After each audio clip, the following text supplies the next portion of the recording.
राज्यपाल की गरिमा संविधान के दायरे में होनी चाहिए। ये किस तरीके से बताया गया है? क्योंकि हाल ही के वर्षों में अगर हम बात करें, हाल ही के वर्षों में संवैधानिक प्रावधानों और संवैधानिक नैतिकता का गंभीर क्षरण हुआ है।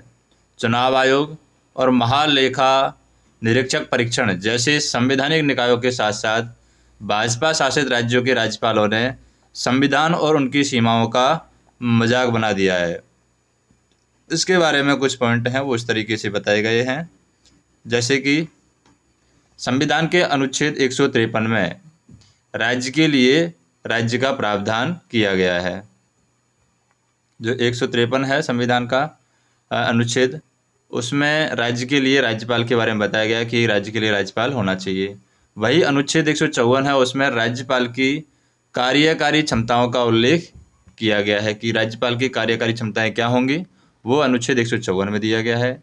अनुच्छेद 153 में राज्य के राज्यपाल का प्रावधान किया गया है और इसके अनुसार राज्य की कार्यपालिका जो शक्ति है वो राज्यपाल में ही निहित होती है। कोई भी राज्य की कार्यपालिका जो शक्ति है वो राज्यपाल में निहित होती है और वह इसे सीधे या अपने अधीनस्थ अधिकारियों के माध्यम से उस कार्यपालिका शक्ति का प्रयोग करेगा।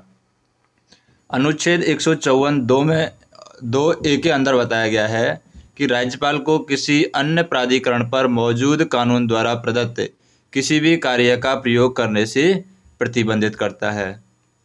तो ये जो संविधान का अनुच्छेद 154(2) है, 2 का ए पार्ट है, उसमें बताया गया है कि राज्यपाल जो है वो कोई अन्य प्राधिकरण पर मौजूद जो कानून है या अन्य प्राधिकरण पर मौजूद कानून द्वारा प्रदत्त किसी भी कार्य का प्रयोग नहीं करेगा, वो उससे प्रतिबंधित करना है। किसी भी कार्य का प्रयोग करने से उसको प्रतिबंधित करना है। फिर अनुच्छेद 163 बताया गया है कि राज्यपाल की सहायता और सलाह के लिए मुख्यमंत्री की अध्यक्षता में मंत्रिपरिषद होगी। तो एक राज्य होता है, राज्य के अंदर मुख्यमंत्री होता है, मुख्यमंत्री का मंत्रिपरिषद होता है जिसका सरकार होता है। तो यहाँ पर बताया गया है कि अनुच्छेद 163 में राज्यपाल की सहायता के लिए होते हैं मुख्यमंत्री और मुख्यमंत्री की अध्यक्षता में एक मंत्रिपरिषद होता है। अब राज्यपाल की विवादास्पद स्थिति से जुड़े कुछ मामले हम देखें, जैसे कि 1974 का शमशेर सिंह बनाम पंजाब सरकार का एक मामला है, उसके बारे में हम बात करते हैं। ये 1974 का मामला है। शमशेर सिंह राज्यपाल थे और पंजाब सरकार के राज्यपाल थे। इनका मामला हम देखते हैं। इस मामले में स्पष्ट रूप से कहा गया है कि राज्यपाल को दिए गए विवेक का अर्थ है कि संवैधानिक और औपचारिक प्रमुख के रूप में राज्य की शक्ति उनके पास निहित है। यानी राज्यपाल अपने विवेक का जब इस्तेमाल करेगा तो उसका ये मतलब है कि जो संविधान में दिया हुआ है, संवैधानिक और जो औपचारिक प्रमुख के रूप में राज्य की शक्ति है वो राज्यपाल के पास में होती है। परंतु अगर हम बात करें अनुच्छेद 356 के प्रयोग होने पर ही केवल राज्यपाल अपनी शक्तियों का जो उपयोग है मंत्रिपरिषद की सलाह के विरुद्ध कर सकता है। तो ये तभी दिया गया है कि जब राज्यपाल अनुच्छेद 356 का उपयोग करता है तभी राज्यपाल है वो मंत्रिपरिषद की सलाह के विरुद्ध काम कर सकता है, अन्यथा वो मंत्रिपरिषद की सलाह के विरुद्ध काम नहीं कर सकता, क्योंकि मंत्रिपरिषद राज्यपाल की सहायता के लिए दिया गया है। अन्यथा अन्य मामलों में जहाँ भी वह अपनी विवेकाधीन शक्तियों का इस्तेमाल करेगा उसे मंत्रिपरिषद के सामंजस्य में करना होगा, यानी उसमें मंत्रिपरिषद की सलाह होनी चाहिए। अगर अनुच्छेद 356 का उपयोग नहीं कर रहा है तो उसे मंत्रिपरिषद का सलाह लेना जरूरी है। मंत्रिपरिषद की सलाह से सामंजस्य से ही उसको काम करना होगा। अब संविधान सभा में क्या बहस चल रही है?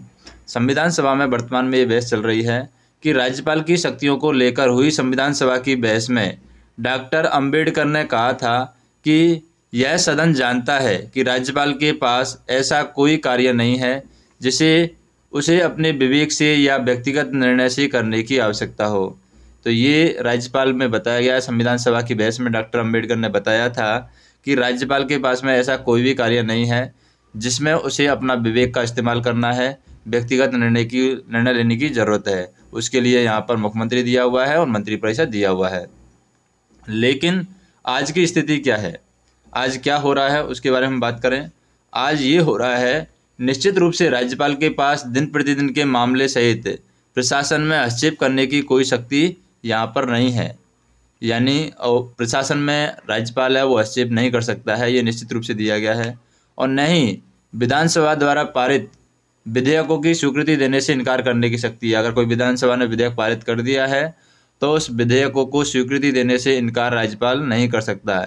लेकिन आज विपक्ष शासित राज्यों में राज्यपालों का व्यवहार संविधान विरोधी दिखाई दे रहा है। यानी एक तरफ राज्य में कांग्रेस है, एक तरफ बीजेपी है। अगर राज्यपाल बीजेपी का है तो वो विधानसभा द्वारा पारित जो विधेयक है उनको स्वीकृति देने से मना कर रहा है, यानी कि विरोधी वो दिख रहा है, संविधान विरोधी वो दिखाई दे रहा है।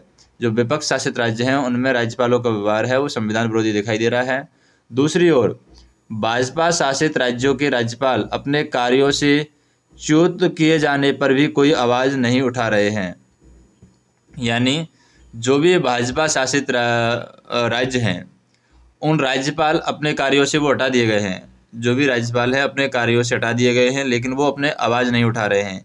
देश की सीबीआई, प्रवर्तन निदेशालय और अन्य जांच एजेंसियों की भी लगभग यही स्थिति बनी हुई है। राज्यपालों पर चाहे सत्ता पक्ष का दबाव हो, लेकिन उसके गरिमामयी पद को देखते हुए उनसे हमेशा यह अपेक्षा की जाती है कि वे संविधान के दायरे में रहकर देश के कल्याण हेतु काम करेंगे। तो ये जो लेख तैयार किया गया है, ये AFE-IAS के द्वारा ये लेख तैयार किया गया है और इसे जो रेफरेंस लिया गया है इस लेख के लिए वो लिया गया है द हिंदू से। दुष्यंत दुबे जी का ये लेख है 19 नवंबर 2022 का, उससे ये लेख तैयार किया गया है।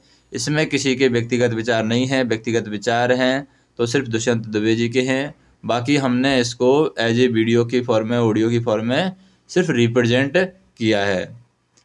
तो अगर आपको वीडियो पसंद आए तो वीडियो को लाइक कीजिए, शेयर कीजिए, सब्सक्राइब कीजिए और जो UPSC की IAS के मटेरियल के लिए आप AFE-IAS जो है संस्था है AFE-IAS, उसको पर आप जा कर के मटेरियल देख सकते हैं, उस संस्था के बारे में देख सकते हैं, क्योंकि उन संस्था के जो फाउंडर हैं वो IAS ऑफिसर ही रहे हुए हैं।